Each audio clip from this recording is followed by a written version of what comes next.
Welcome to Hope is Here. My name is Greg Horn, and I want to continue talking to you today. John Ortberg's book, If You Want to Walk on the Water, You've Got to Get Out of the Boat. And we talked yesterday about things that keep us from getting out of the boat. And if you didn't get a chance to hear that, I would encourage you to go to our website, hopeishere.today, and you can catch that. It's our website. Or if you missed any of our previous programs, just want to see, we've had lots of wonderful, wonderful guests. I try to have as many guests as possible because I know that everybody's got a story. And so maybe once or twice a week I may share a devotional, kind of a topic, and speak about it. But we have lots of guests, both male and female. And so I hope that you will check out our website, hopeishere.today. But I want to talk to you today about the high cost of being what John Ortberg calls a boat potato. And, you know, he's calling a boat potato those other guys that were in the book. In the boat, that when Peter decided that he would come out to Jesus when he was standing on the water. And we're basing that out of the story in chapter 14 of the book of Matthew in the Bible, verses 25 through 32. So you can look that up. We talked about that. I read that passage yesterday. But the people that stay in the boat, they don't get out to try to walk on the water like the other 11 guys did, unlike Peter. There's a cost for being what John Ortberg calls a boat potato, staying in the boat because it's easier and it's comfortable. And, there's a cost of getting out of the boat. And, we're aware of that sometimes. If you get out of the boat, there's the pain of potential failure. There's embarrassment. There's going to be an inadequacy. You better believe a lot of times there is criticism. Oh, my goodness. We live in a culture where there's so much criticism. And then, unfortunately, sometimes there's even a loss of life. And there's some amazing stories of people in faith that they've done what they thought God called them to do, but they lost their life. Think about the missionary Jim Elliot, just an amazing story. You should Google him, Jim Elliot, missionary, and you'll see an amazing story of, unfortunately, how he lost his life, but how God used it for many, many, many people to come to know Jesus through the loss of his one and only life. But you know what? There's also another cost of being a boat potato. And, I love Ortberg. I think he's such a great writer. And he says, in a single word, the price you pay him for being a boat potato, if you had to write a word on that price tag, it would be growth. Growth is the high cost of being a boat potato. He said, if we're honest, there's few things that attract us more than growth. God made us to grow, and we love to be around growth. We plant gardens, we set aside forest preserves, we wait for the first blade of grass to come up in the spring, and we want to watch the miracle of growth. We love to watch newborns grow. We love just, asking people about that. How much do they weigh? How tall? Kids, when they go in to get measured, their height and weight all through their lives. And, teenagers, how tall do you think they're going to be? And just all those things that, we love growth. Even our athletic teams, we love growth that people have in, the basketball teams. If they get better, people are giving up on the Kentucky basketball team because they had lost 4 in a row. And then now they, when I'm recording this, have won 3 in a row, and people are excited about them. By the time you listen to this, they may have lost another game or 2. But we love to see growth in ourselves, in others, in nature, in our sports teams. There's just something about watching the miracle of growth. People getting their license and driving. There's just so many things that we love about growing. But, there's also a tragedy. It's the tragedy of the unopened gift. God gives some of us the gift, and that's one of the things we don't use it. And that's one of the things I love about Hope is Here, is getting to tell other people's stories, and why I try to do it so often. I love to share things that God's sharing in my heart to share with people, to encourage them and give them hope. But also, I want to let other people share their stories. And, it's some of the things that happen sometimes that cause us to lose hope and our hearts get cold. And I want to read a poem that Greg Lavoie written called "The Common Cold of the Soul." It says, "To sinful patterns of behavior that never got confronted and changed, abilities and gifts that never get cultivated and deployed, until weeks become months and months turn into years. And one day you're looking back on a life of deep, intimate, gut-wrenchingly honest conversations that you never had. Great bold prayers that you never prayed. Exhilarating risk that you never took. Sacrificial gifts you never offered. Lives that you never touched.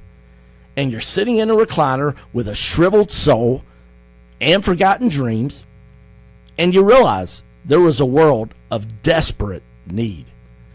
And a great God calling you to be a part of something bigger than yourself. You see the person you could have become, but you did not. You never followed your calling. You never got out of the boat. And you know, there's no tragedy like the tragedy of the unopened gift or getting out of the boat. And I just want to encourage you today, if there's something, a desire that God's put in your heart, and it's been a long time, God's birthed it in there to do it, even if it's just something small, whatever that is.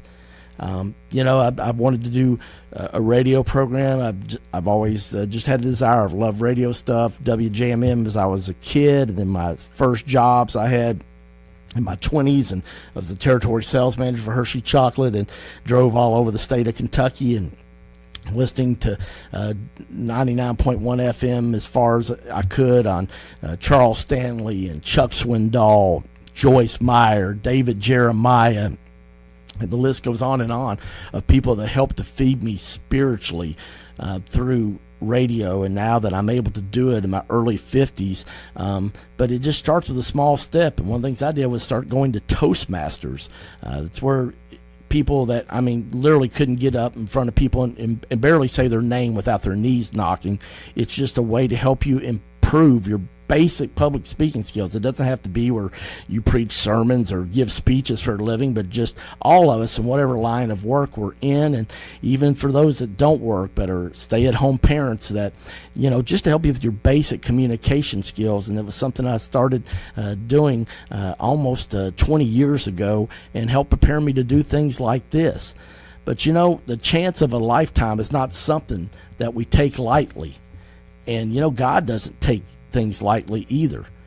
And you need to ask God before you do try to get out of the boat, and see what it is that Jesus wants you to do with your one and only life.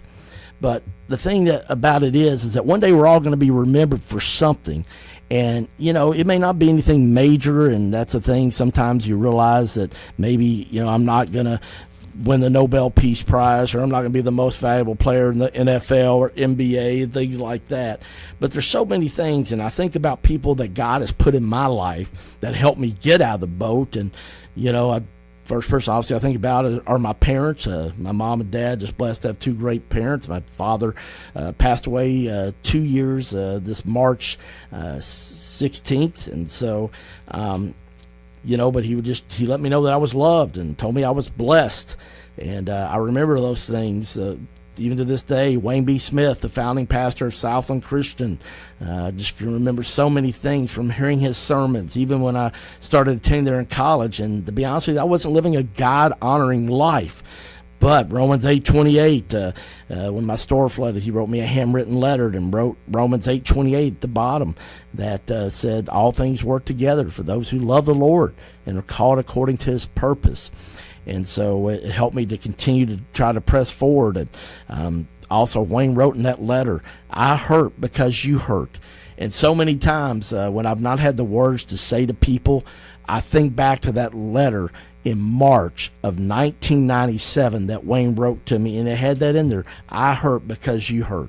And I've told so many people that over the past, now it's been 20 years since the flood, the 20th anniversary last year in March of 2017. But, sometimes you just you don't know what to say. I've just told people, man, I hurt because you hurt. Because you do, and yet you don't know what to say. I think about my good friend, Jimmy Fields, and all the time, if he did something nice for you, it could be as simple as something as, hey man, could you just can I borrow your pen there to take notes in the meeting? He'd always say whether it's something that small, or if it was literally like changing Sundays with me when we were pastors together at Vineyard Church, and when we were going to preach. And he would always respond simply when you'd say, hey, Jimmy, thanks for doing that. No matter it was something as simple as borrowing a pen or switching Sundays that we were going to preach on Sunday morning, he would just simply always respond, it's my joy. And think about that. It's my joy. And, honestly, I don't know that all the time it was, but he said that because, that's what God wants us to do.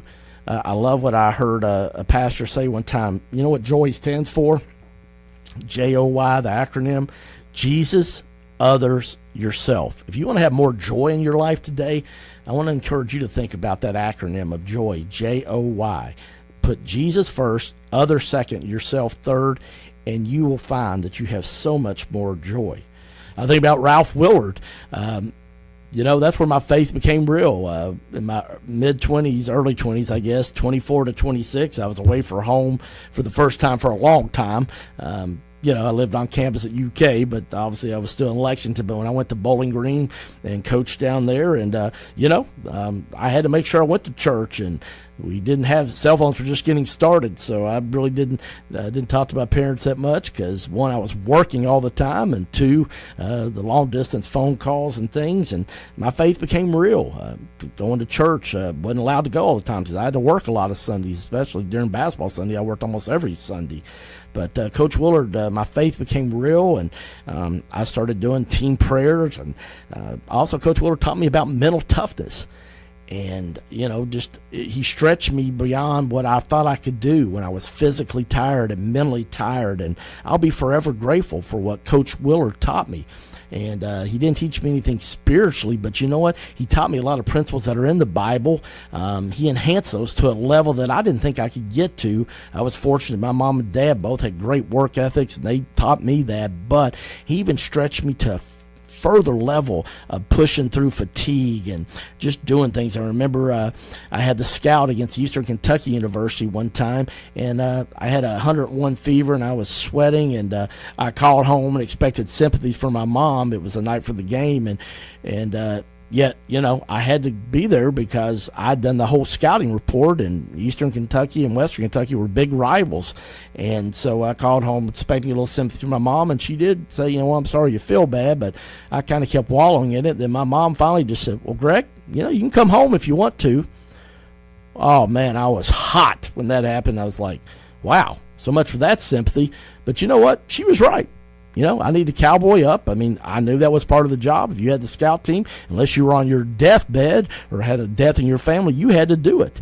And you know what? I did it the next night, and it went well, but I had to lean on God to get through it. I drank a lot of fluids, and my suit, my jacket, my pants, obviously my T-shirt and my shirt, my tie even were soaking wet after that. But you know what? I got through it, but it took my faith to a new level. So if you want to walk on the water, you got to get out of the boat, but other people are going to have influence in helping you do that. And I'm thankful for what Dad, Wayne B. Smith, Jimmy Fields, and Ralph Willard, and my mom taught me about having courage, because if you want to walk on the water, you got to get out of the boat. My name's Greg Horn, and this is Hope is Here. CMI is your full-service human resources provider in Central Kentucky. For 15 years, CMI Human Resources has taken great pride in helping organizations and people work.